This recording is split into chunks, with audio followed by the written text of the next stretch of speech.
I got so much motherfucking design on right now. Break it down, bring it back, make it clap. I got 3 old thoughts, new block, wear that thing. Bitches on my line, and you know.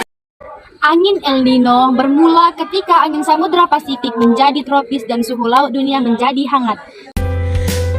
Berdasarkan Badan Meteorologi, Klimatologi, dan Geofisika atau BMKG, El Nino merupakan fenomena pemanasan suhu muka laut atau SML. Atas kondisi normal di tengah Samudra Pasifik, pemanasan ini meningkatkan potensi terbentuknya awan di area tersebut.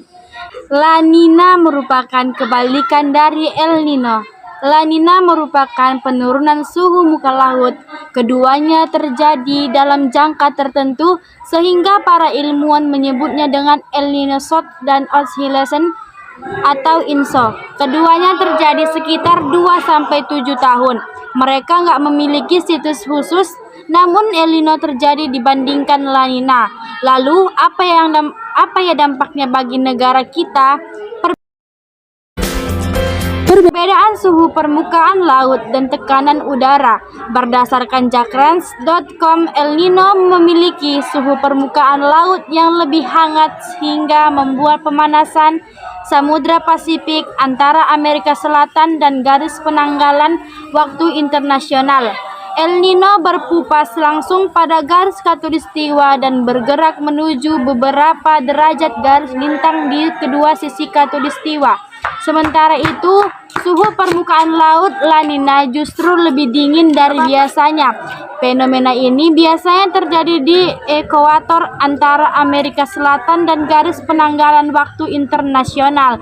Tekanan udara antara El Nino dan La Nina juga berbeda. El Nino memiliki tekanan permukaan udara yang tinggi di Pasifik Barat, sedangkan La Nina memiliki tekanan permukaan udara yang rendah di Pasifik Timur.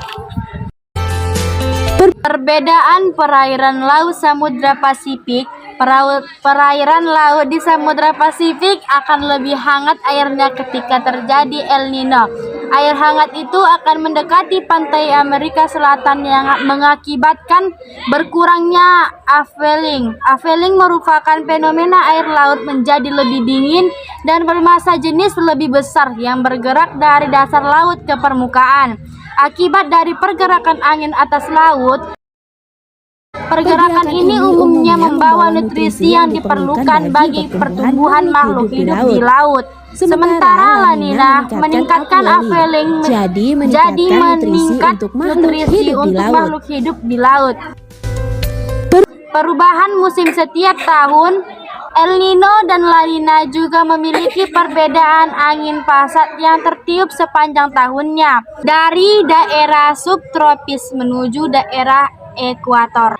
Angin El Nino bermula ketika angin Samudra Pasifik menjadi tropis dan suhu laut dunia menjadi hangat. Hal ini berdampak pada pola musim yang lebih hebat dan kering di dunia bagian barat Pasifik dan curah hujan juga berkurang di bagian barat daya Pasifik.